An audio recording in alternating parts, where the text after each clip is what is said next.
L'inondation d'Émile Zola. Je m'appelle Louis Roubieux, j'ai 70 ans, et je suis né au village de Saint-Jory, à quelques lieues de Toulouse, en amont de la Garonne. Pendant 14 ans, je me suis battu avec la terre pour manger du pain. Enfin, l'aisance est venue. Et le mois dernier, j'étais encore le plus riche fermier de la commune. Notre maison semblait bénie. Le bonheur y poussait. Le soleil était notre frère. Et je ne me souviens pas d'une récolte mauvaise. Nous étions près d'une douzaine à la ferme, dans ce bonheur. Il y avait moi, encore gaillard, menant les enfants au travail. Puis mon cadet Pierre, un vieux garçon, un ancien sergent. Puis ma sœur Agathe, qui s'était retirée chez nous après la mort de son mari. Une maîtresse femme, énorme et gaie, dont les rires s'entendaient à l'autre bout du village. Ensuite venait toute la nichée. Mon fils Jacques, sa femme Rose, et leurs 3 filles, Aimée, Véronique et Marie. La première mariée à Cyprien Bouisson, un grand gaillard, dont elle avait 2 petits, l'un de 2 ans, l'autre de 10 mois. La seconde, fiancée d'hier, et qui devait épouser Gaspard Abuteau. La troisième, enfin, une vraie demoiselle, si blanche, si blonde, qu'elle avait l'air d'être née à la ville. Ça fait 10 en comptant tout le monde. J'étais grand-père et arrière-grand-père. Quand nous étions à table, j'avais ma sœur Agathe à ma droite, mon frère Pierre à ma gauche.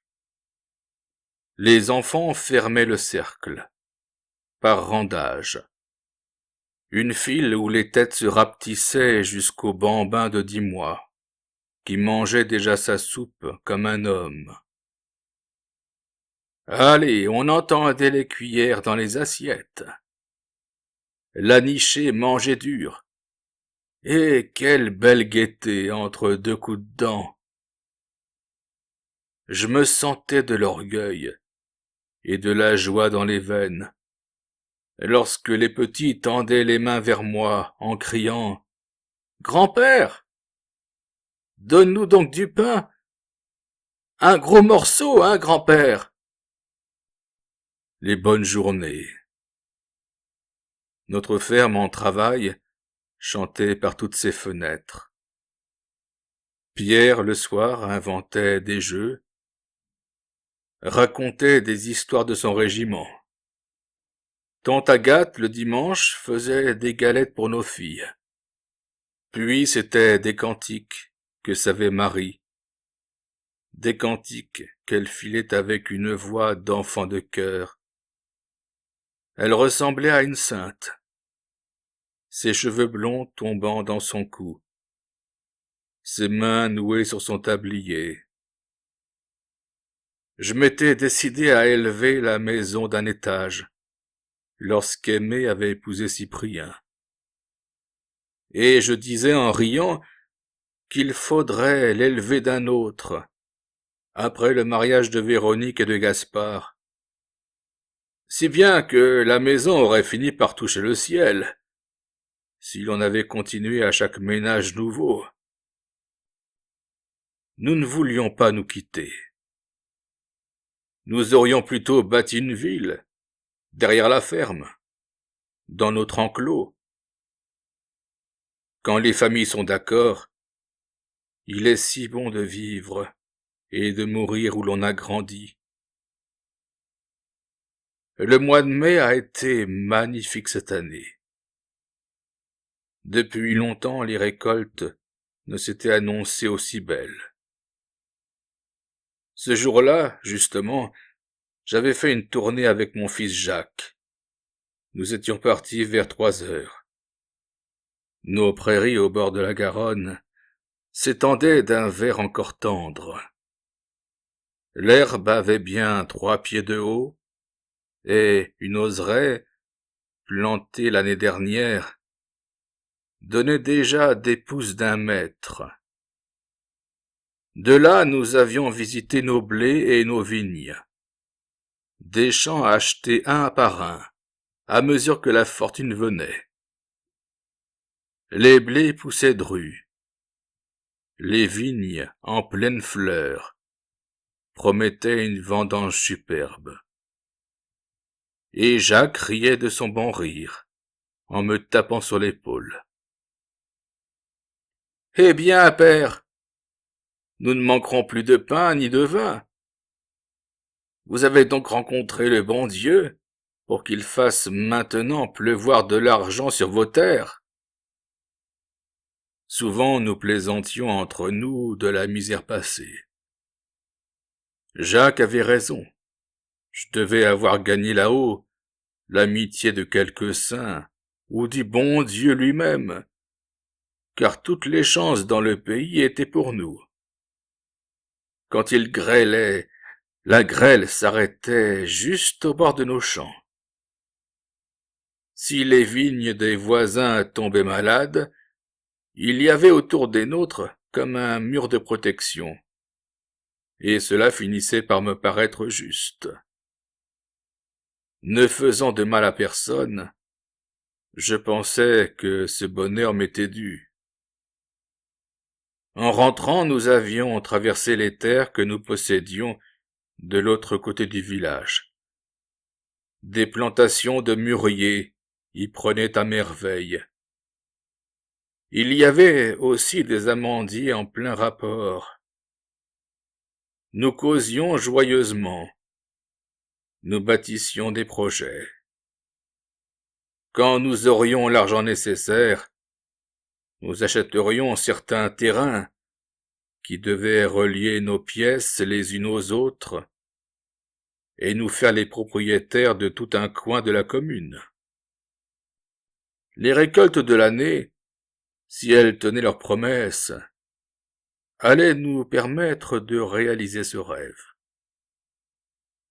Comme nous approchions de la maison, Rose, de loin, nous adressa de grands gestes en criant « Arrivez donc !» C'était une de nos vaches qui venait d'avoir un veau. Cela mettait tout le monde en l'air. Tante Agathe roulait sa masse énorme. Les filles regardaient le petit, et la naissance de cette bête semblait comme une bénédiction de plus. Nous avions dû récemment agrandir les étables, où se trouvaient près de 100 têtes de bétail. Des vaches, des moutons surtout, sans compter les chevaux. « Allons, bonne journée !» m'écriai-je. « Nous boirons ce soir une bouteille de vin cuit. » Cependant, Rose nous prit à l'écart et nous annonça que Gaspard, le fiancé de Véronique, était venu pour s'entendre sur le jour de la noce.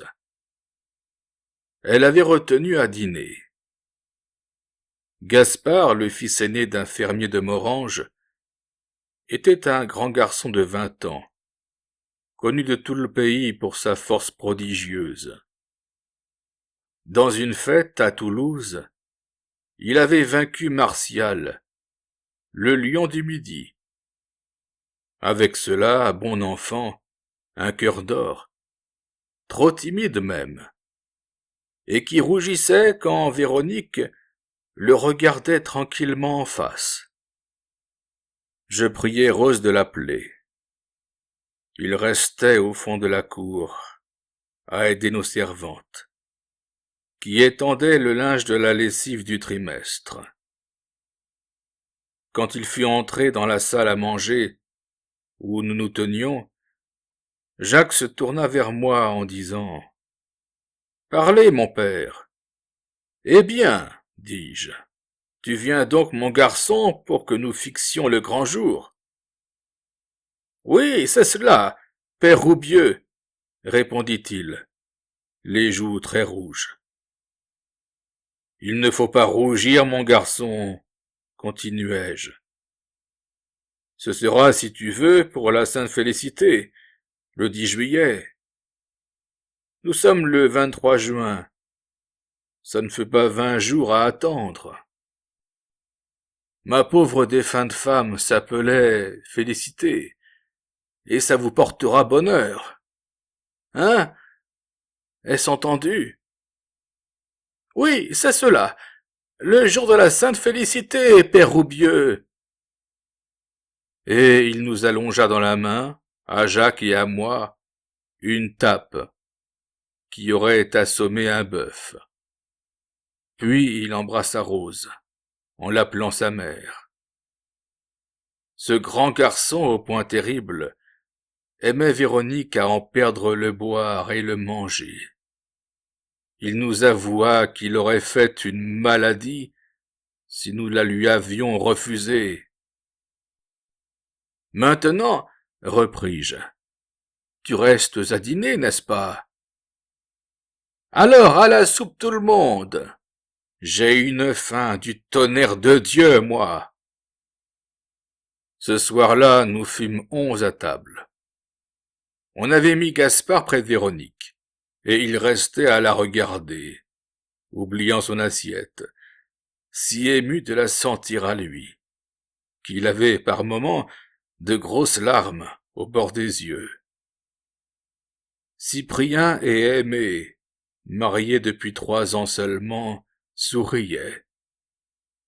Jacques et Rose, qui avaient déjà 25 ans de mariage, demeuraient plus graves, et pourtant à la dérobée, ils échangeaient des regards, humides de leur vieille tendresse.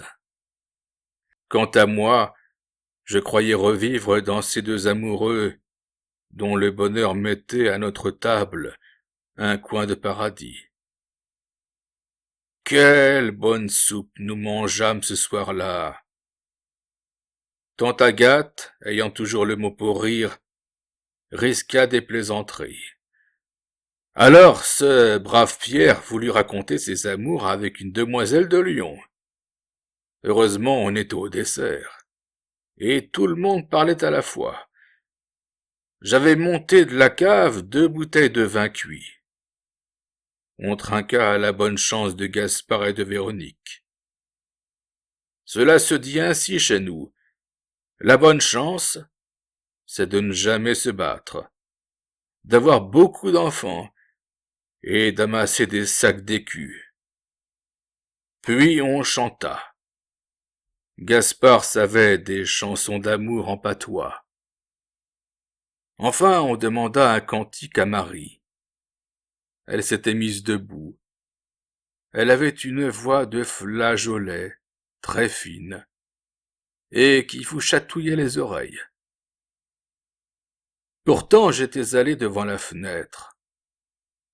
Comme Gaspard venait m'y rejoindre, je lui dis « Il n'y a rien de nouveau par chez vous ?» ?»« Non, répondit-il.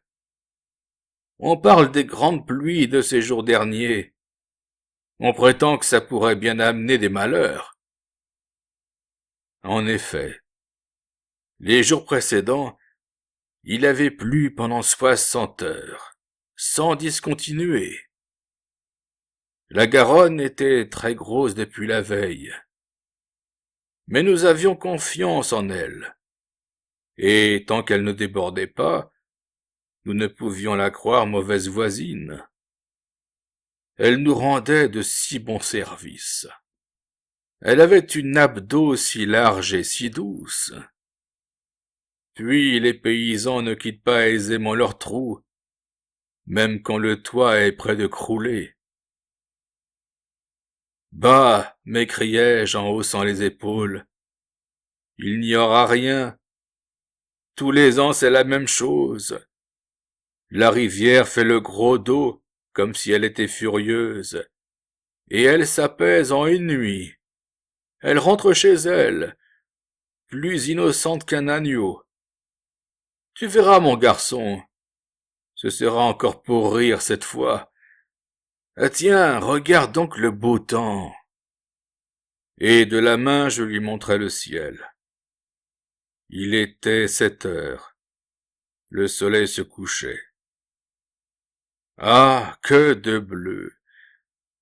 Le ciel n'était que du bleu. Une nappe bleue immense, d'une pureté profonde, où le soleil couchant volait comme une poussière d'or. Il tombait de là-haut une joie lente, qui gagnait tout l'horizon. Jamais je n'avais vu le village s'assoupir dans une paix si douce. Sur les tuiles, une teinte rose se mourait. J'entendais le rire d'une voisine, puis des voix d'enfants au tournant de la route, devant chez nous. Plus loin montaient, adoucis par la distance, des bruits de troupeaux rentrant à l'étable. La grosse voix de la Garonne ronflait, continue, mais elle me semblait la voix même du silence, tant j'étais habitué à son grondement. Peu à peu, le ciel blanchissait. Le village s'endormait davantage. C'était le soir d'un beau jour, et je pensais que tout notre bonheur, les grandes récoltes, la maison heureuse, les fiançailles de Véronique, pleuvant de là-haut, nous arrivaient dans la pureté même de la lumière. Une bénédiction s'élargissait sur nous, avec l'adieu du soir. Cependant j'étais revenu au milieu de la pièce.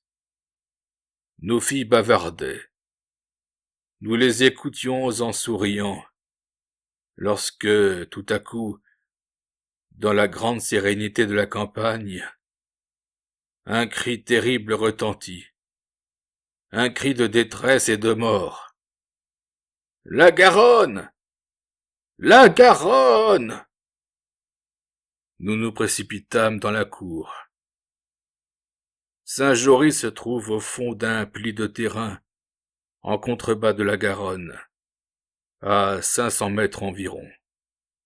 Des rideaux de hauts peupliers qui coupent les prairies cachent la rivière complètement. Nous n'apercevions rien. Et toujours le cri retentissait. La Garonne! La Garonne! Brusquement, du large chemin devant nous, débouchèrent 2 hommes et 3 femmes. Une d'elles tenait un enfant entre les bras. C'étaient eux qui criaient, affolés, galopant à toutes jambes sur la terre dure. Ils se tournaient parfois. Ils regardaient derrière eux, le visage terrifié, comme si une bande de loups les eût poursuivis. « Eh bien, qu'ont-ils donc ?» demanda Cyprien. « Est-ce que vous distinguez quelque chose, grand-père ?»« Non, non, dis-je, les feuillages ne bougent même pas. » En effet, la ligne basse de l'horizon, paisible, dormait. Mais je parlais encore, lorsqu'une exclamation nous échappa. Derrière les fuyards, entre les troncs des peupliers, au milieu des grandes touffes d'herbe, nous venions de voir apparaître comme une meute de bêtes grises, tachées de jaune, qui se ruaient. De toutes parts, elles pointaient à la fois des vagues poussant des vagues, une débandade de masses d'eau moutonnant sans fin, secouant des baves blanches, ébranlant le sol du galop sourd de leur foule. À notre tour, nous jetâmes le cri désespéré. « La Garonne! La Garonne !» Sur le chemin, les 2 hommes et les 3 femmes couraient toujours. ils entendaient le terrible galop gagner le leur. Maintenant, les vagues arrivaient en une seule ligne, roulante, s'écroulant avec le tonnerre d'un bataillon qui charge. Sous leur premier choc, elles avaient cassé 3 peupliers, dont les hauts feuillages s'abattirent et disparurent. Une cabane de planches fut engloutie. Un mur creva. Des charrettes dételées s'en allèrent, pareilles à des brins de paille. Mais les eaux semblaient surtout poursuivre les fuyards. Au coude de la route, très en pente à cet endroit, elles tombèrent brusquement en une nappe immense et leur coupèrent toute retraite. Ils couraient encore cependant, éclaboussant la mare à grandes enjambées, ne criant plus, fous de terreur. Les eaux les prenaient aux genoux. Une vague énorme se jeta sur la femme qui portait l'enfant. Tout s'engouffra. « Vite, vite !» criai-je. « Il faut rentrer. La maison est solide. Nous ne craignons rien. » Par prudence, nous nous réfugiâmes tout de suite au second étage. On fit passer les filles les premières. Je m'entêtais à ne monter que le dernier. La maison était bâtie sur un tertre, au-dessus de la route. L'eau envahissait la cour, doucement, avec un petit bruit. Nous n'étions pas très effrayés. « Bah !» disait Jacques, pour rassurer son monde. « Ce ne sera rien. Vous vous rappelez, mon père, en 1855. L'eau est comme ça venue dans la cour. Il y en a eu un pied, puis elle s'en est allée. C'est fâcheux pour les récoltes tout de même, murmura Cyprien à demi-voix. Non, non, ce ne sera rien, repris-je à mon tour, en voyant les grands yeux suppliants de nos filles. Aimée avait couché ses 2 enfants dans son lit. Elle se tenait au chevet, assise, en compagnie de Véronique et de Marie. Tante Agathe parlait de faire chauffer du vin qu'elle avait monté, pour nous donner du courage à tous. Jacques et Rose, à la même fenêtre, regardaient. J'étais devant l'autre fenêtre avec mon frère, Cyprien et Gaspard. « Montez donc !» criai-je à nos 2 servantes, qui pataugeaient au milieu de la cour. « Ne restez pas à vous mouiller les jambes. »« Mais les bêtes, dirent-elles, elles ont peur. Elles se tuent dans l'étable. Non, non, montez.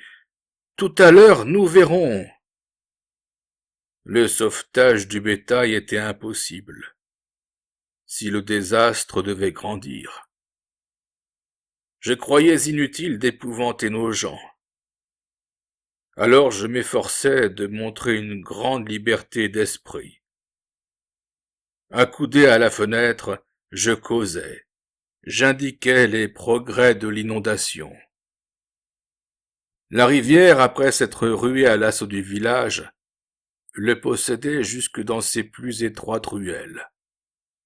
Ce n'était plus une charge de vagues galopantes, mais un étouffement lent et invincible.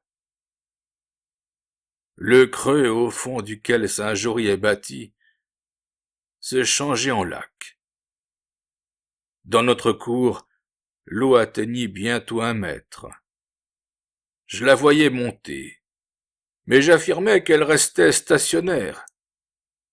J'allais même jusqu'à prétendre qu'elle baissait. « Te voilà forcé de coucher ici, mon garçon, » dis-je, en me tournant vers Gaspard. « À moins que les chemins ne soient libres dans quelques heures. C'est bien possible. » Il me regarda sans répondre, la figure toute pâle. et je vis ensuite son regard se fixer sur Véronique, avec une angoisse inexprimable. Il était 8h30. Au dehors, il faisait jour encore, un jour blanc, d'une tristesse profonde, sous le ciel pâle. Les servantes, avant de monter, avaient eu la bonne idée d'aller prendre 2 lampes. Je les fis allumer, pensant que leur lumière égayerait un peu la chambre, déjà sombre, où nous nous étions réfugiés. Tante Agathe, qui avait roulé une table au milieu de la pièce, voulait organiser une partie de cartes. La digne femme, dont les yeux cherchaient par moments les miens, songeait surtout à distraire les enfants. Sa belle humeur gardait une vaillance superbe, et elle riait pour combattre l'épouvante qu'elle sentait grandir autour d'elle. La partie eut lieu. Tante Agathe plaça de force à la table Aimée, Véronique et Marie. Elle leur mit les cartes dans les mains, joua elle-même d'un air de passion, battant, coupant, distribuant le jeu, avec une telle abondance de paroles qu'elle étouffait presque le bruit des eaux. Mais nos filles ne pouvaient s'étourdir. Elles demeuraient toutes blanches, les mains fiévreuses, l'oreille tendue. À chaque instant, la partie s'arrêtait. Une d'elles se tournait, me demandait à demi-voix: « Grand-père, ça monte toujours ?» L'eau montait avec une rapidité effrayante. Je plaisantais, je répondais: « Non, non, jouez tranquillement. Il n'y a pas de danger. » Jamais je n'avais eu le cœur serré par une telle angoisse. Tous les hommes s'étaient placés devant les fenêtres pour cacher le terrifiant spectacle. Nous tâchions de sourire, tournés vers l'intérieur de la chambre, en face des lampes paisibles, dont le rond de clarté tombait sur la table, avec une douceur de veillée.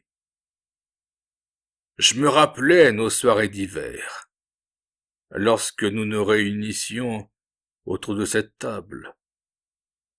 C'était le même intérieur, endormi, plein d'une bonne chaleur d'affection. Et tandis que la paix était là, j'écoutais derrière mon dos le rugissement de la rivière lâchée, qui montait toujours. « Louis, » me dit mon frère Pierre, « l'eau est à 3 pieds de la fenêtre. Il faudrait aviser. » Je le fis taire, en lui serrant le bras. Mais il n'était plus possible de cacher le péril. Dans nos étables, les bêtes se tuaient. Il y eut tout d'un coup des bêlements, des beuglements de troupeaux affolés, et les chevaux poussaient ces cris rauques qu'on entend de si loin lorsqu'ils sont en danger de mort. « Mon Dieu, mon Dieu !» dit Aimée, qui se mit debout, les poings aux tempes, secouée d'un grand frisson. Toutes s'étaient levées, et on ne put les empêcher de courir aux fenêtres. Elles y restèrent, droites, muettes, avec leurs cheveux soulevés par le vent de la peur. Le crépuscule était venu. Une clarté louche flottait au-dessus de la nappe limoneuse. Le ciel pâle avait l'air d'un drap blanc jeté sur la terre. Au loin, des fumées traînaient. Tout se brouillait. C'était une fin de jour épouvantée, s'éteignant dans une nuit de mort. Et pas un bruit humain rien que le ronflement de cette mer élargie à l'infini, rien que les beuglements et les hennissements des bêtes. Mon Dieu, répétaient à demi-voix les femmes, comme si elles avaient craint de parler tout haut. Un craquement terrible leur coupa la parole. Les bêtes furieuses venaient d'enfoncer les portes des étables. Elles passèrent dans les flots jaunes, roulées, emportées par le courant. Les moutons étaient charriés comme des feuilles mortes, en bande, tournoyant au milieu des remous. Les vaches et les chevaux luttaient, marchaient, puis perdaient pied. Notre grand cheval gris, surtout, ne voulait pas mourir. Il se cabrait, tendait le cou, soufflait avec un bruit de forge. Mais les os acharnés le prirent à la croupe. Et nous le vîmes, abattu, s'abandonner. Alors nous poussâmes nos premiers cris. Cela nous vint à la gorge, malgré nous. Nous avions besoin de crier. Les mains tendues vers toutes ces chères bêtes qui s'en allaient, nous nous lamentions, sans nous entendre les uns et les autres, jetant au dehors les pleurs et les sanglots que nous avions contenus jusque-là. Ah, c'était bien la ruine. Les récoltes perdues, le bétail noyé, la fortune changée en quelques heures. Dieu n'était pas juste. Nous ne lui avions rien fait, et il nous reprenait tout. Je montrais le poing à l'horizon. Je parlais de notre promenade de l'après-midi, de ces prairies, de ces blés, de ces vignes, que nous avions trouvés si pleins de promesses. Tout cela mentait donc. Le bonheur mentait. Le soleil mentait, quand il se couchait si doux et si calme, au milieu de la grande sérénité du soir. L'eau montait toujours. Pierre, qui la surveillait, me cria « Louis, méfions-nous ! L'eau touche à la fenêtre !» Cet avertissement nous tira de notre crise de désespoir. Je revins à moi. Je dis en haussant les épaules. L'argent n'est rien. Tant que nous serons tous là, il n'y aura pas de regrets à avoir. On en sera quitte pour se remettre au travail. Oui, oui, vous avez raison, mon père, reprit Jacques fiévreusement. Et nous ne courons aucun danger, et les murs sont bons. Nous allons monter sur le toit. Il ne nous restait que ce refuge. L'eau qui avait gravi l'escalier marche à marche, avec un clapotement obstiné, entrait déjà par la porte. On se précipita vers le grenier, ne se lâchant pas d'une enjambée, par ce besoin qu'on a, dans le péril, de se sentir les uns contre les autres. Cyprien avait disparu. Je l'appelai, et je le vis revenir des pièces voisines, la face bouleversée. Alors, comme je m'apercevais également de l'absence de nos deux servantes, et que je voulais les attendre, il me regarda étrangement. Il me dit tout bas. Morte. Le coin du hangar, sous leur chambre, vient de s'écrouler. Les pauvres filles devaient être allées chercher leurs économies dans leur malle. Il me raconta, toujours à demi-voix, qu'elle s'était servie d'une échelle, jetée en manière de pont, pour gagner le bâtiment voisin. Je lui recommandai de ne rien dire. Un grand froid avait passé sur ma nuque. C'était la mort qui entrait dans la maison. Quand nous montâmes à notre tour, nous ne songeâmes pas même à éteindre les lampes. Les cartes restèrent étalées sur la table. Il y avait déjà un pied d'eau dans la chambre. Le toit, heureusement, était vaste et de pente douce.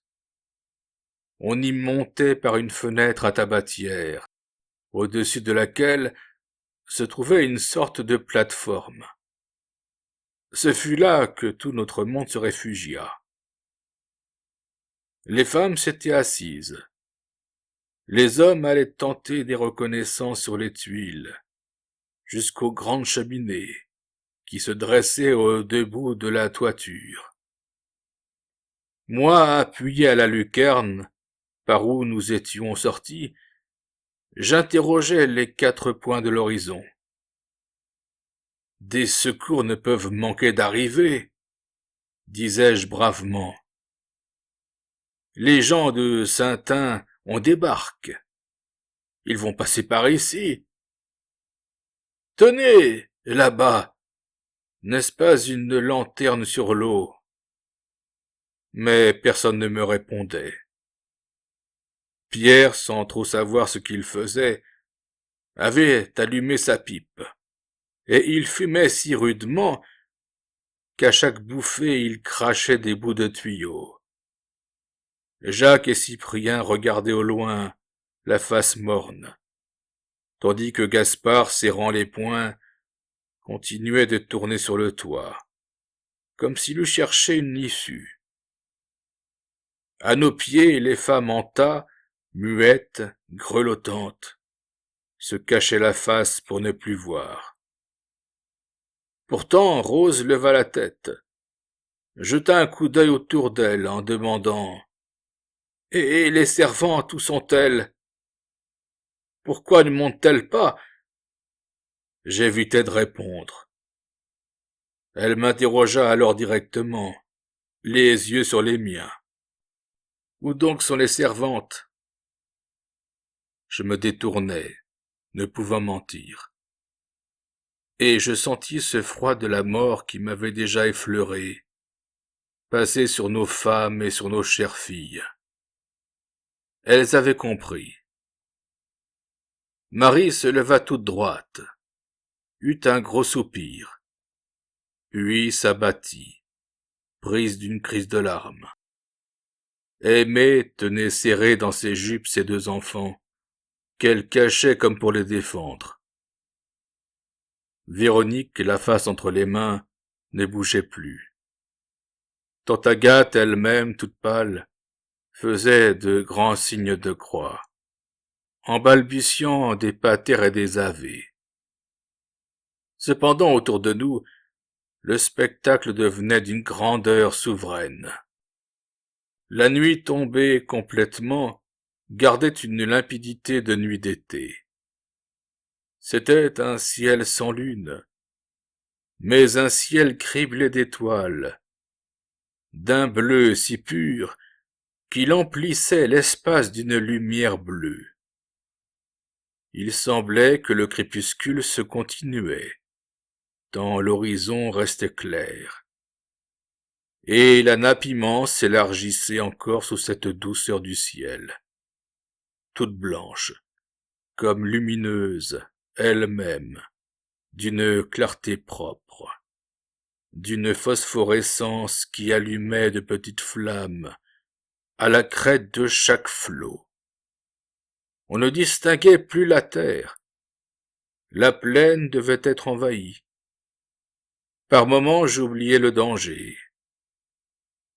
Un soir, du côté de Marseille, j'avais aperçu ainsi la mer.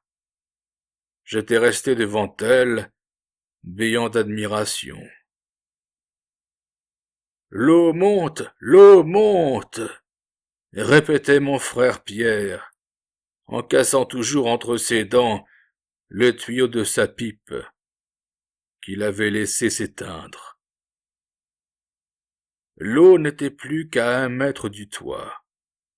Elle perdait sa tranquillité de nappe dormante. Des courants s'établissaient. À une certaine hauteur, nous cessions d'être protégés par le pli de terrain qui se trouve en avant du village.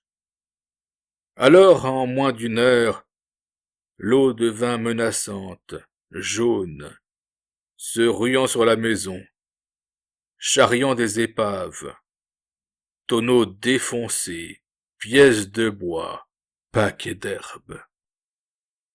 Au loin, il y avait maintenant des assauts contre des murs, dont nous entendions les chocs retentissants. Des peupliers tombaient avec un craquement de mort. Des maisons s'écroulaient, pareilles à des charretées de cailloux vidés au bord d'un chemin. Jacques, déchiré par les sanglots des femmes, répétait : « Nous ne pouvons demeurer ici. Il faut tenter quelque chose. Mon père, je vous en supplie, tentons quelque chose. » Je balbutiais. Je disais après lui : « Oui, oui, tentons quelque chose. » Et nous ne savions quoi. Gaspard offrait de prendre Véronique sur son dos, de l'emporter à la nage. Pierre parlait d'un radeau. C'était fou. Cyprien dit enfin : « Si nous pouvions seulement atteindre l'église !» Au-dessus des eaux, l'église restait debout avec son petit clocher carré. Nous en étions séparés par 7 maisons. Notre ferme, la première du village, s'adossait à un bâtiment plus haut, qui lui-même était appuyé au bâtiment voisin. Peut-être par les toits pourrait-on en effet gagner le presbytère, d'où il était aisé d'entrer dans l'église. Beaucoup de monde déjà devait s'y être réfugié, car les toitures voisines se trouvaient vides, et nous entendions des voix qui venaient sûrement du clocher. Mais que de dangers pour arriver jusque-là !»« C'est impossible, dit Pierre. La maison des Rimbaud est trop haute. Il faudrait des échelles. »« Je vais toujours voir, reprit Cyprien. Je reviendrai, si la route est impraticable. Autrement, nous nous en irions tous. Nous porterions les filles. » Je le laissai aller. Il avait raison. On devait tenter l'impossible. Il venait à l'aide d'un crampon de fer, fixé dans une cheminée, de monter sur la maison voisine, lorsque sa femme aimée, en levant la tête, vit qu'il n'était plus là. Elle cria : « Où est-il ? Je ne veux pas qu'il me quitte. Nous sommes ensemble. Nous mourrons ensemble. » Quand elle l'aperçut en haut de la maison, elle courut sur les tuiles, sans lâcher ses enfants, et elle disait : « Cyprien, attends-moi. Je vais avec toi. Je veux mourir avec toi. » Elle s'entêta. Lui, penché, la suppliait, en lui affirmant qu'il reviendrait, que c'était pour notre salut à tous. Mais d'un air égaré, elle hochait la tête, elle répétait : « Je vais avec toi, je vais avec toi. Qu'est-ce que ça te fait ? Je vais avec toi. » Il dut prendre les enfants. Puis il l'aida à monter. Nous pûmes les suivre sur la crête de la maison. Ils marchaient lentement. Elle avait repris dans ses bras les enfants qui pleuraient. Et lui, à chaque pas, se retournait, la soutenait. « Mets-la en sûreté, reviens tout de suite !» criai-je. Je l'aperçus qui agitait la main, mais le grondement des eaux m'empêcha d'entendre sa réponse. Bientôt nous ne les vîmes plus. Ils étaient descendus sur l'autre maison, plus basse que la première.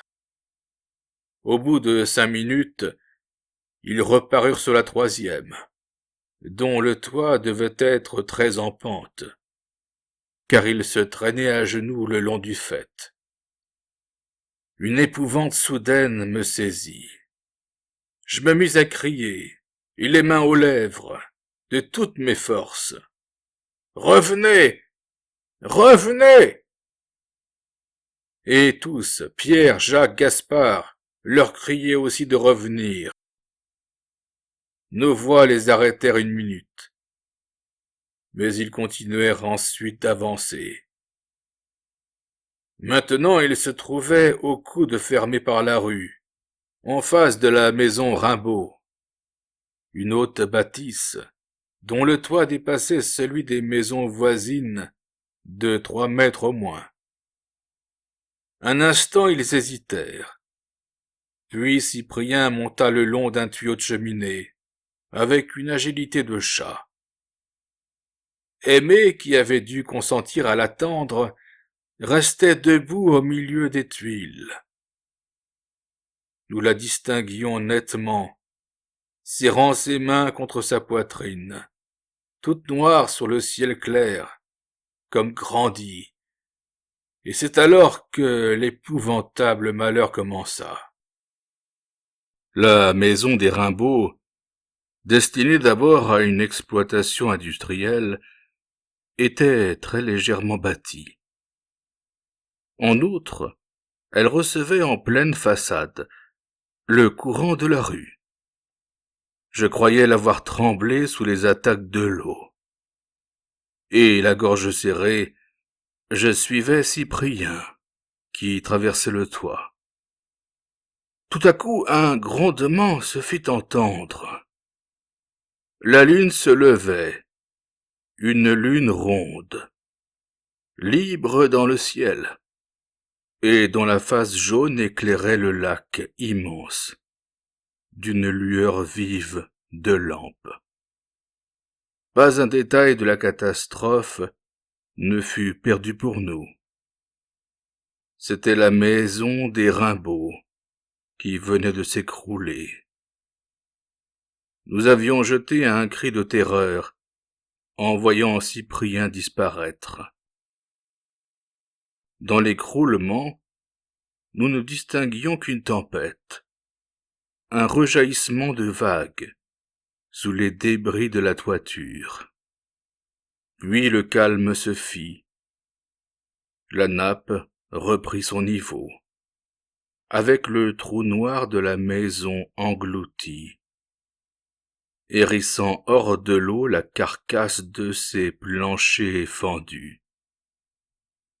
Il y avait là un amas de poutres enchevêtrées, une charpente de cathédrale à demi détruite.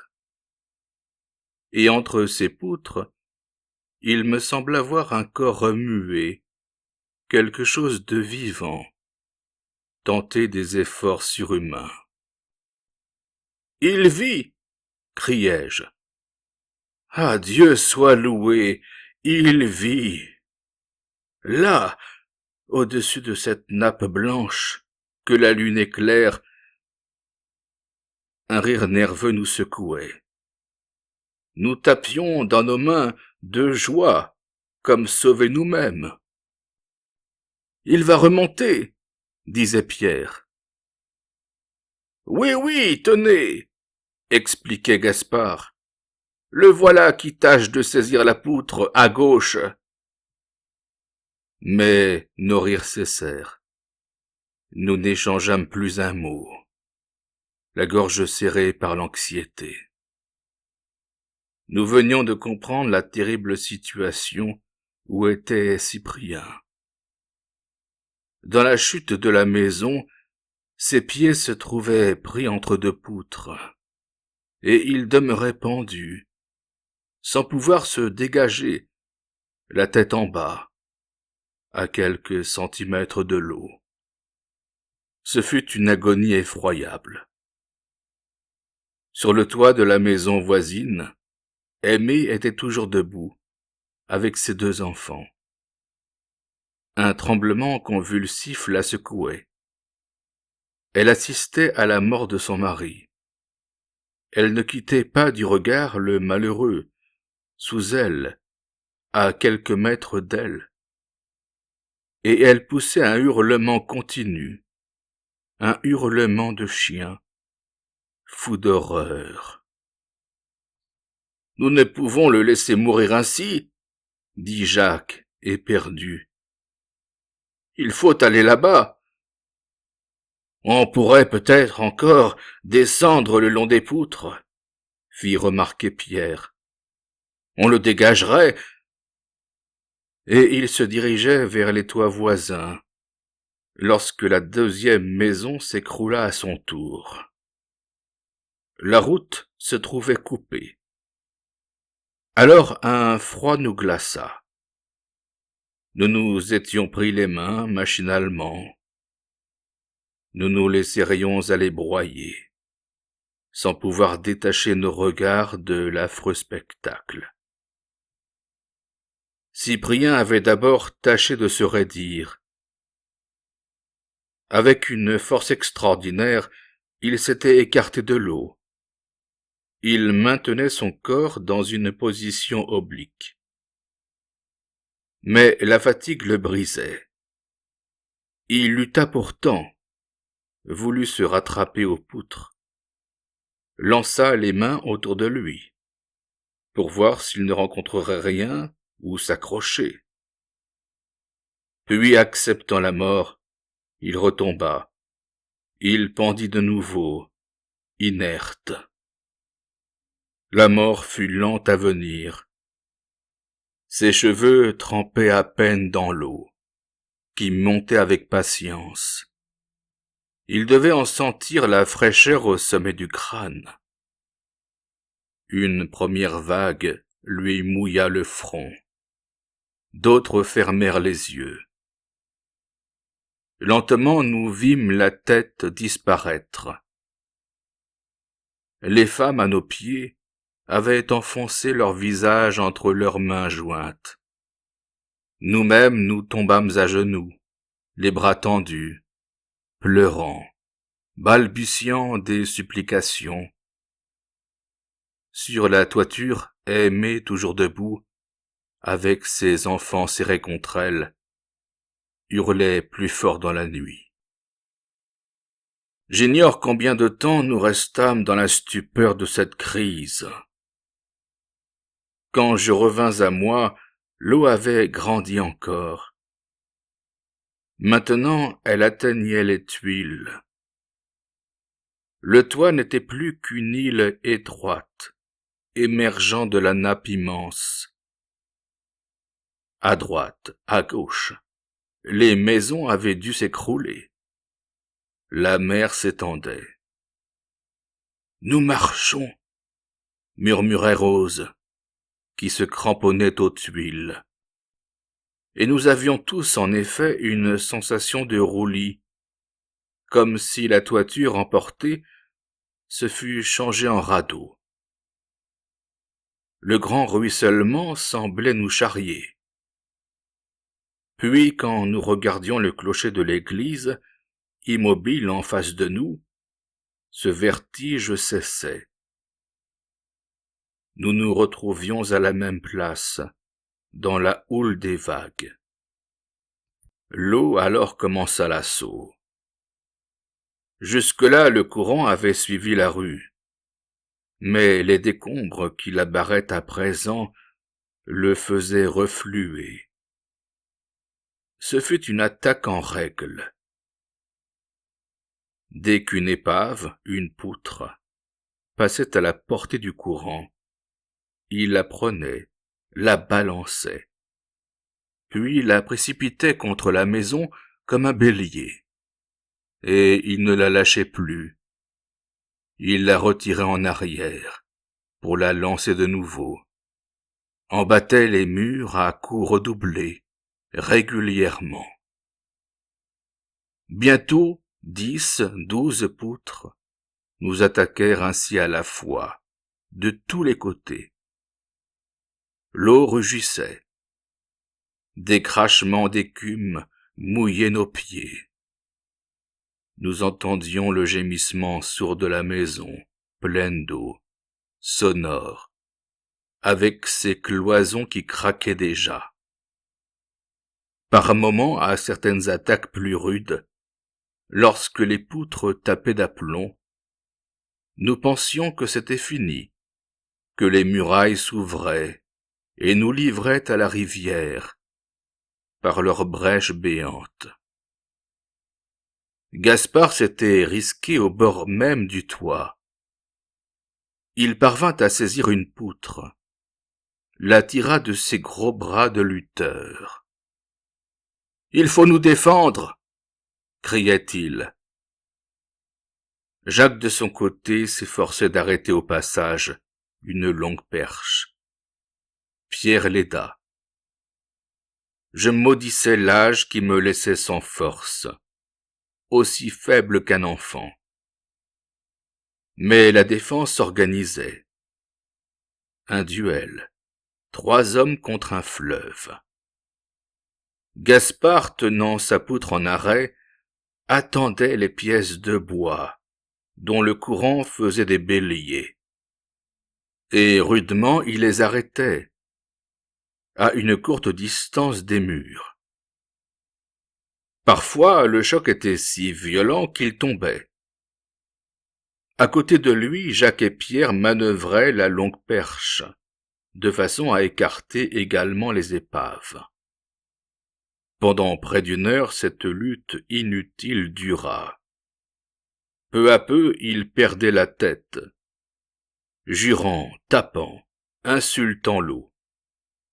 Gaspard la sabrait comme s'il se fût pris corps à corps avec elle, la trouait de coups de pointe, ainsi qu'une poitrine. Et l'eau gardait sa tranquille obstination, sans une blessure, invincible.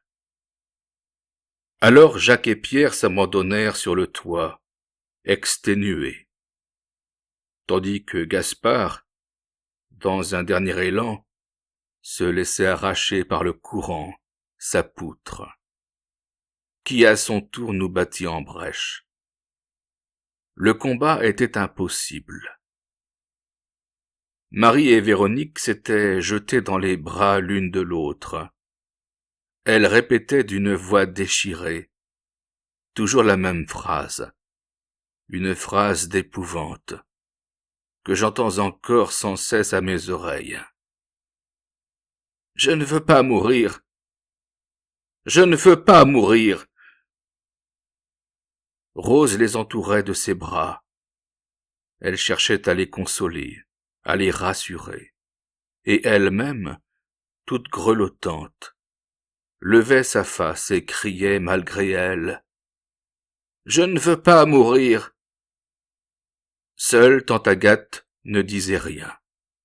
Elle ne priait plus, ne faisait plus le signe de la croix. Hébétée, elle promenait ses regards, et tâchait encore de sourire quand elle rencontrait mes yeux. L'eau battait les tuiles maintenant. Aucun secours n'était à espérer. Nous entendions toujours des voix du côté de l'église. 2 lanternes, un moment, avaient passé au loin, et le silence de nouveau s'élargissait. La nappe jaune étalait son immensité nue. Les gens de Saintin, qui possédaient des barques, devaient avoir été surpris avant nous. Gaspard, cependant, continuait à rôder sur le toit. Tout d'un coup, il nous appela, et il disait « Attention, aidez-moi, tenez-moi ferme !» Il avait repris une perche. Il guettait une épave, énorme, noire, dont la masse nageait doucement vers la maison. C'était une large toiture de hangar, faite de planches solides, que les eaux avaient arrachées tout entière, et qui flottait, pareil à un radeau. Quand cette toiture fut à sa portée, Il l'arrêta avec sa perche, et comme il se sentait emporté, il nous criait de l'aider. Nous l'avions saisi par la taille, nous le tenions ferme. Puis, dès que l'épave entra dans le courant, elle vint d'elle-même aborder contre notre toit, si rudement même que nous eûmes peur un instant de la voir voler en éclats. Gaspard avait hardiment sauté sur ce radeau que le hasard nous envoyait.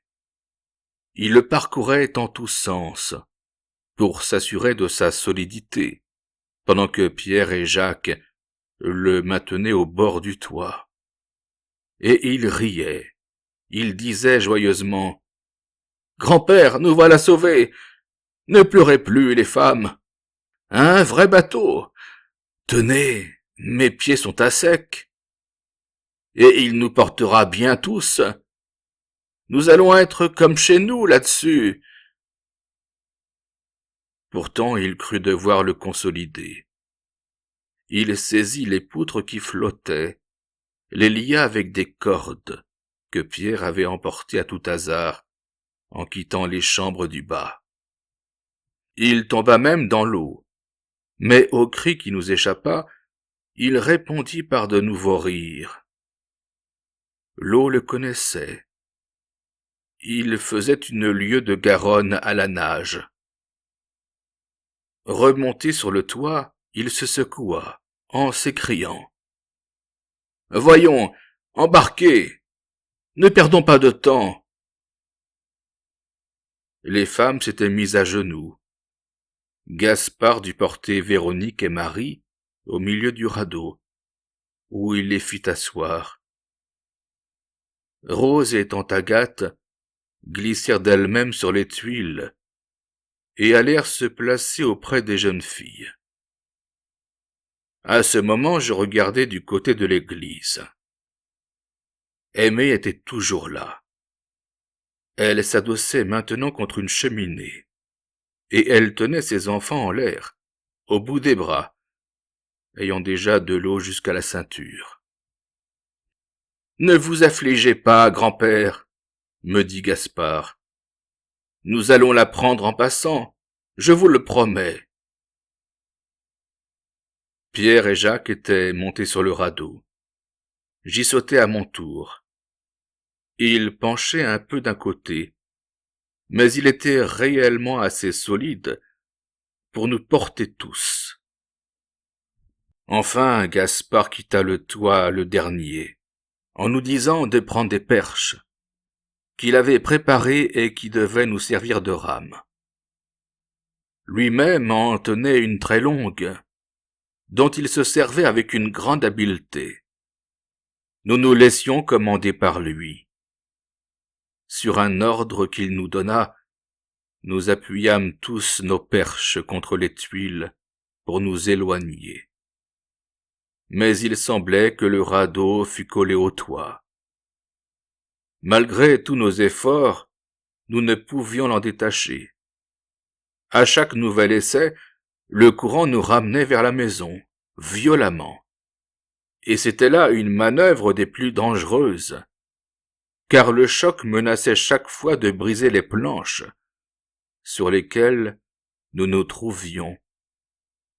Alors, de nouveau nous eûmes le sentiment de notre impuissance. Nous nous étions crus sauvés, et nous appartenions toujours à la rivière. Même je regrettais que les femmes ne fussent plus sur le toit, car à chaque minute, je les voyais précipitées, entraînées dans l'eau furieuse.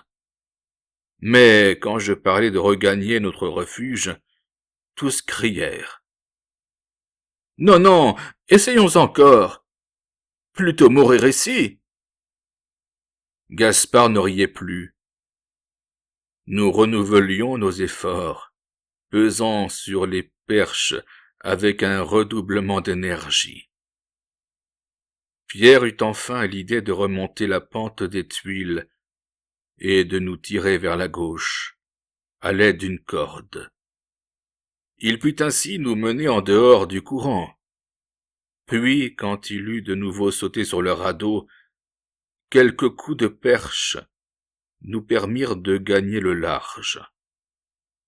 Mais Gaspard se rappela la promesse qu'il m'avait faite d'aller recueillir notre pauvre aimé, dont le hurlement plaintif ne cessait pas. Pour cela, il fallait traverser la rue, où régnait ce terrible courant, contre lequel nous venions de lutter. Il me consulta du regard. J'étais bouleversé. Jamais un pareil combat ne s'était livré en moi. Nous allions exposer 8 existences. Et pourtant, si j'hésitais un instant, je n'eus pas la force de résister à l'appel lugubre. « Oui, oui, dis-je à Gaspard, c'est impossible. Nous ne pouvons nous en aller sans elle. » Il baissa la tête, sans une parole, et se mit avec sa perche à se servir de tous les murs, resté debout. Nous longions la maison voisine. Nous passions par-dessus nos étables.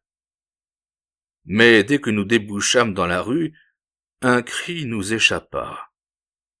Le courant qui nous avait ressaisis nous emportait de nouveau, nous ramenait contre notre maison. Ce fut un vertige de quelques secondes. Nous étions roulés comme une feuille, si rapidement que notre cri s'acheva dans le choc épouvantable du radeau sur les tuiles. Il y eut un déchirement. Les planches déclouées tourbillonnèrent. Nous fûmes tous précipités. J'ignore ce qui se passa alors.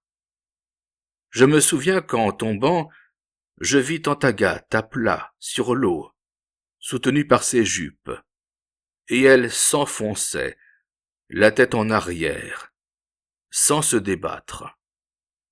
Une vive douleur me fit ouvrir les yeux.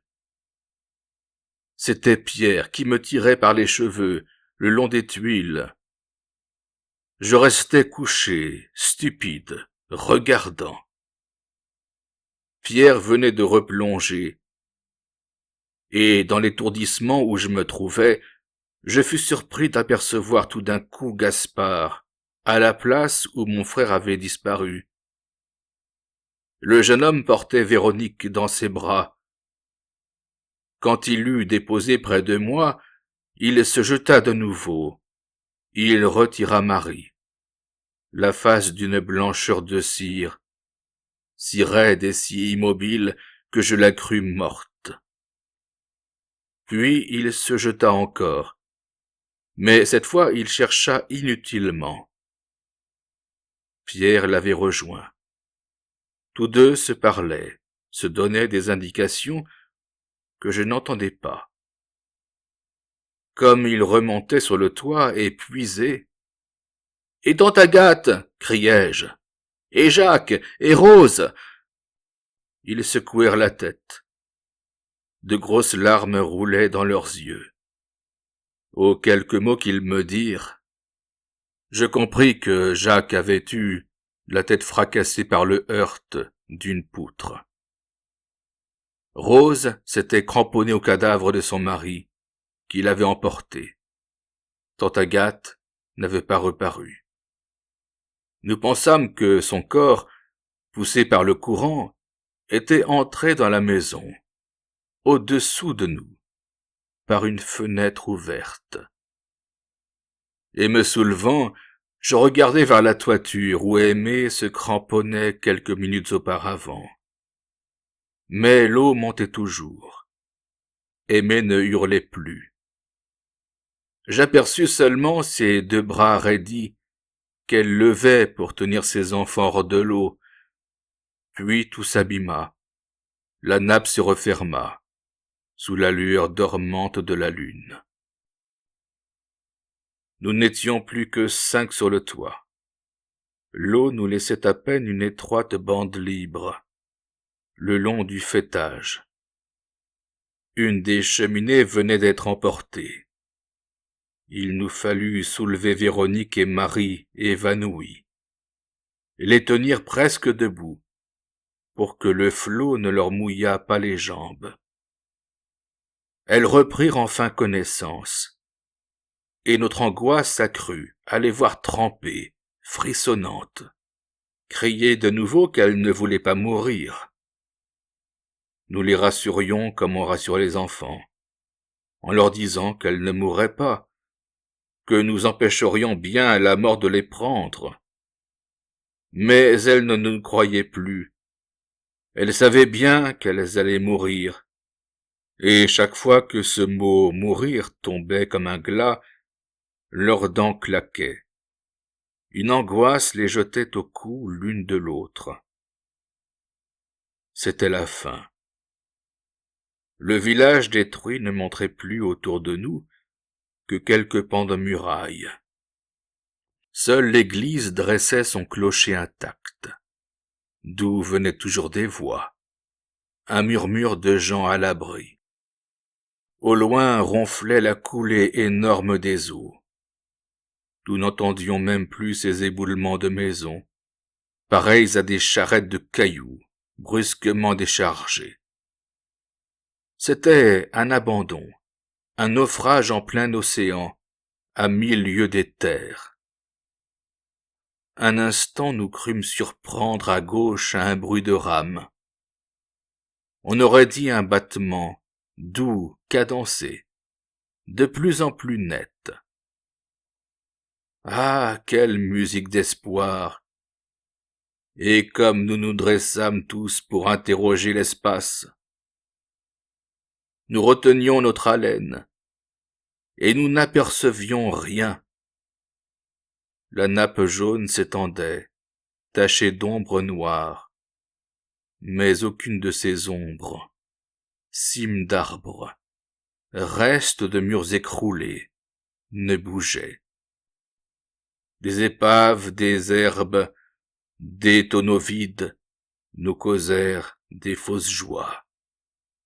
Nous agitions nos mouchoirs, jusqu'à ce que, notre erreur reconnue, nous retombions dans l'anxiété de ce bruit, qui frappait toujours nos oreilles, sans que nous pussions découvrir d'où il venait. « Ah, je la vois !» cria Gaspard brusquement. « Tenez, là-bas, une grande barque !» Et il nous désignait, le bras tendu, un point éloigné. Moi, je ne voyais rien. Pierre non plus. Mais Gaspard s'entêtait. C'était bien une barque. Et les coups de rame nous arrivaient plus distincts. Alors nous finîmes aussi par l'apercevoir.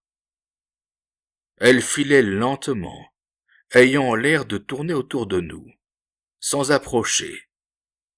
Je me souviens qu'à ce moment nous fûmes comme fous. Nous levions les bras avec fureur, nous poussions des cris à nous briser la gorge, et nous insultions la barque. Nous la traitions de lâche. Elle, toujours noire et muette, tournait plus lentement. Était-ce réellement une barque? Je l'ignore encore. Quand nous crûmes la voir disparaître, elle emporta notre dernière espérance.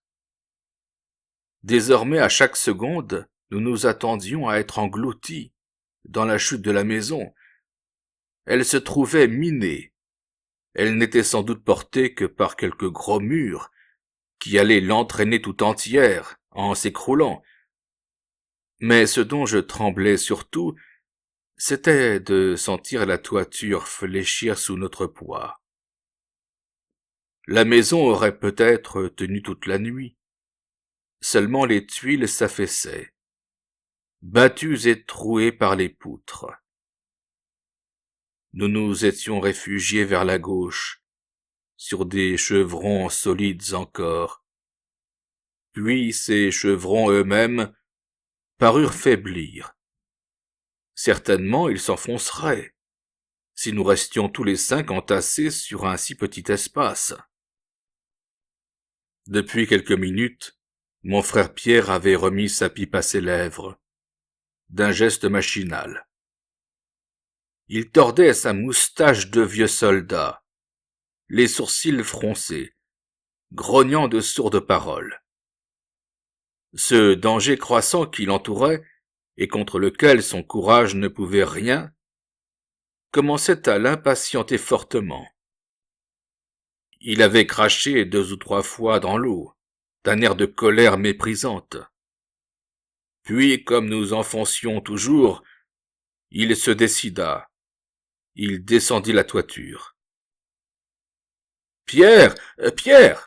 criai-je, ayant peur de comprendre.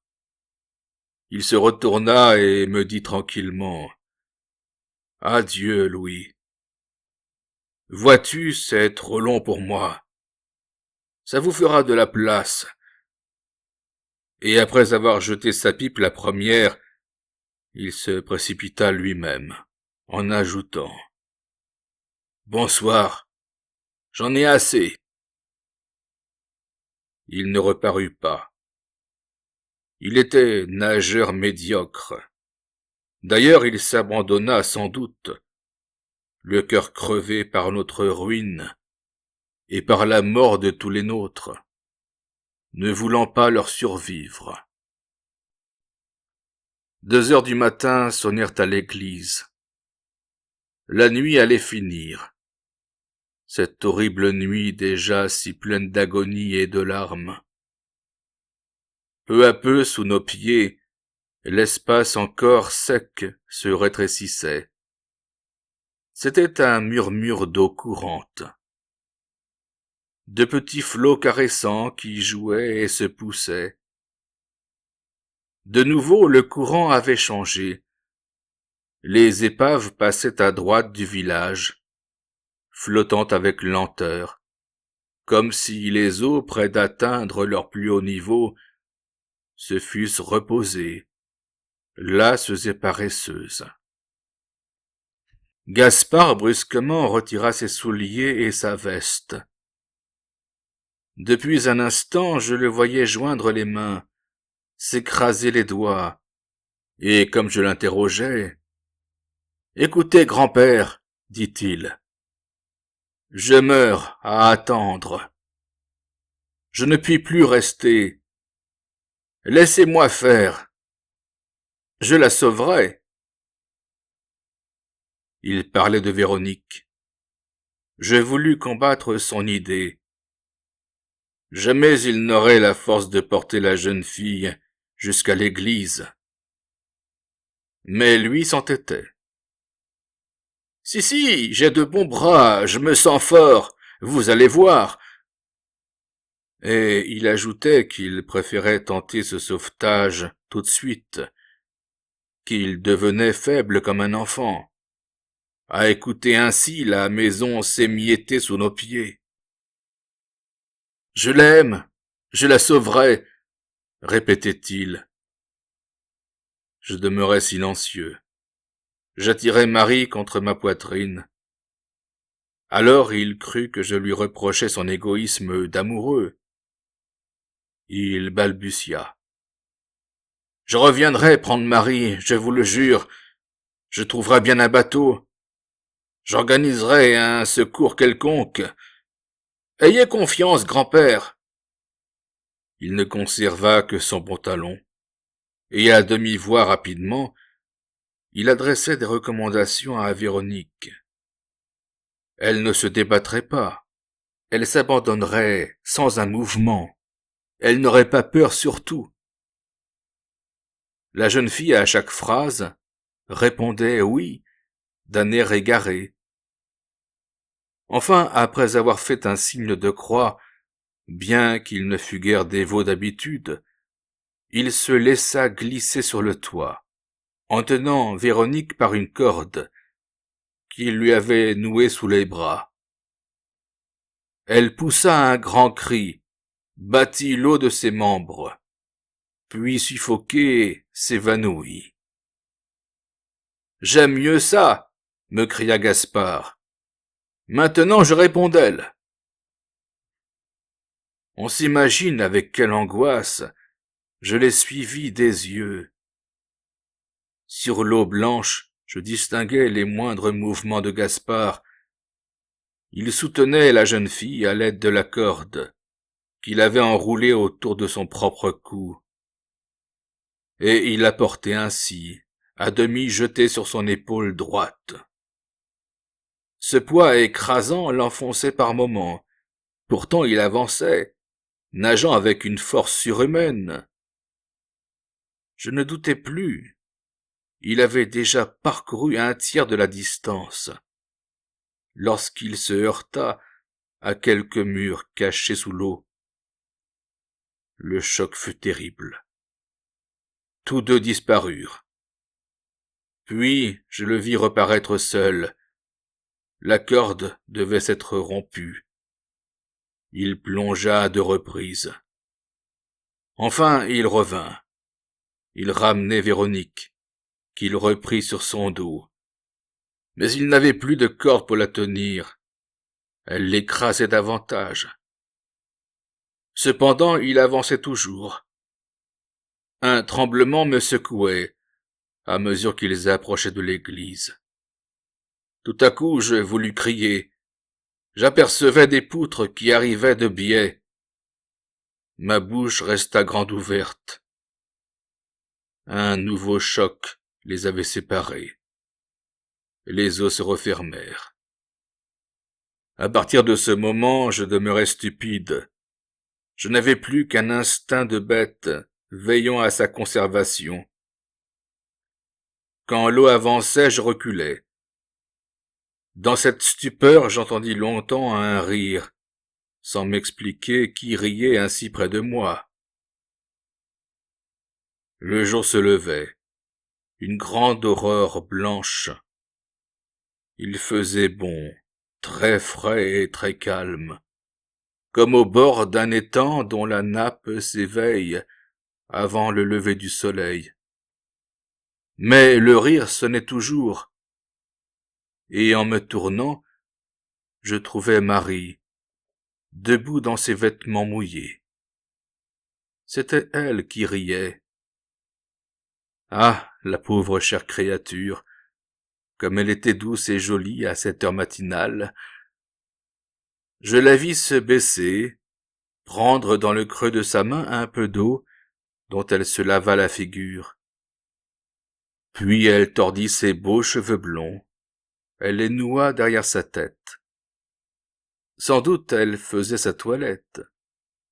Elle semblait se croire dans sa petite chambre le dimanche, lorsque la cloche sonnait gaiement, et elle continuait à rire, de son rire enfantin, les yeux clairs, la face heureuse. Moi je me mis à rire comme elle, gagné par sa folie. La terreur l'avait rendue folle, et c'était une grâce du ciel, tant elle paraissait ravie de la pureté de cette aube printanière. Je la laissais se hâter, ne comprenant pas, hochant la tête tendrement. Elle se faisait toujours belle. Puis, quand elle se crut prête à partir, elle chanta un de ses cantiques de sa fine voix de cristal. Mais bientôt elle s'interrompit. Elle cria, comme si elle avait répondu à une voix qui l'appelait et qu'elle entendait seule. « J'y vais! J'y vais !» Elle reprit son cantique. Elle descendit la pente du toit. Elle entra dans l'eau, qui la recouvrit doucement, sans secousse. Je n'avais pas cessé de sourire. Je regardais d'un air heureux la place où elle venait de disparaître. Ensuite, je ne me souviens plus. J'étais tout seul sur le toit. L'eau avait encore monté. Une cheminée restait debout, et je crois que je m'y cramponnais de toutes mes forces, comme un animal qui ne veut pas mourir. Ensuite, rien, rien, un trou noir, le néant. Pourquoi suis-je encore là? On m'a dit que les gens de Saintin étaient venus vers 6 heures, avec des barques, et qu'ils m'avaient trouvé couché sur une cheminée, évanoui. Les eaux ont eu la cruauté de ne pas m'emporter, après tous les miens, pendant que je ne sentais plus mon malheur. C'est moi, le vieux, qui me suis entêté à vivre. Tous les autres sont partis. Les enfants au maillot, les filles à marier, les jeunes ménages, les vieux ménages. Et moi, je vis ainsi, qu'une herbe mauvaise, rude et séchée, enracinée aux cailloux. Si j'avais du courage, je ferais comme Pierre. Je dirais, j'en ai assez, bonsoir, et je me jetterais dans la Garonne pour m'en aller par le chemin que tous ont suivi. Je n'ai plus un enfant. Ma maison est détruite, mes champs sont ravagés. Oh, le soir, quand nous étions tous à table, les vieux au milieu, les plus jeunes à la file, et que cette gaieté m'entourait et me tenait chaud. Oh, les grands jours de la moisson et de la vendange, quand nous étions tous au travail, et que nous rentrions gonflés de l'orgueil de notre richesse. Oh, les beaux enfants et les belles vignes, les belles filles et les beaux blés, la joie de ma vieillesse, la vivante récompense de ma vie entière. Puisque tout cela est mort, mon Dieu, pourquoi voulez-vous que je vive? Il n'y a pas de consolation, je ne veux pas de secours. Je donnerai mes champs aux gens du village qui ont encore leurs enfants. Eux trouveront le courage de débarrasser la terre des épaves et de la cultiver de nouveau. Quand on n'a plus d'enfants, un coin suffit pour mourir. J'ai eu une seule envie, une dernière envie. J'aurais voulu retrouver les corps des miens, afin de les faire enterrer dans notre cimetière, sous une dalle où je serais allé les rejoindre. On racontait qu'on avait repêché à Toulouse une quantité de cadavres emportés par le fleuve. Je me suis décidé à tenter le voyage. Quel épouvantable désastre! Près de 2000 maisons écroulées, 700 morts, tous les ponts emportés, un quartier rasé, noyé sous la boue, des drames atroces, 20 000 misérables demi-nus et crevant la faim, la ville empestée par les cadavres, terrifiée par la crainte du typhus, le deuil partout, les rues pleines de convois funèbres, les aumônes impuissantes à panser les plaies. Mais je marchais sans rien voir, au milieu de ces ruines. J'avais mes ruines, j'avais mes morts qui m'écrasaient. On me dit qu'en effet beaucoup de morts avaient pu être pêchés. Ils étaient déjà ensevelis, en longue file, dans un coin du cimetière. Seulement on avait eu le soin de photographier les inconnus. Et c'est parmi ces portraits lamentables que j'ai trouvé ceux de Gaspard et de Véronique. Les deux fiancés étaient demeurés liés l'un à l'autre par une étreinte passionnée, échangeant dans la mort leurs baisers de noces. Ils se serraient encore si puissamment, les bras raidis, la bouche collée sur la bouche, qu'il aurait fallu leur casser les membres pour les séparer. Aussi les avait-on photographiés ensemble, et ils dormaient ensemble sous la terre.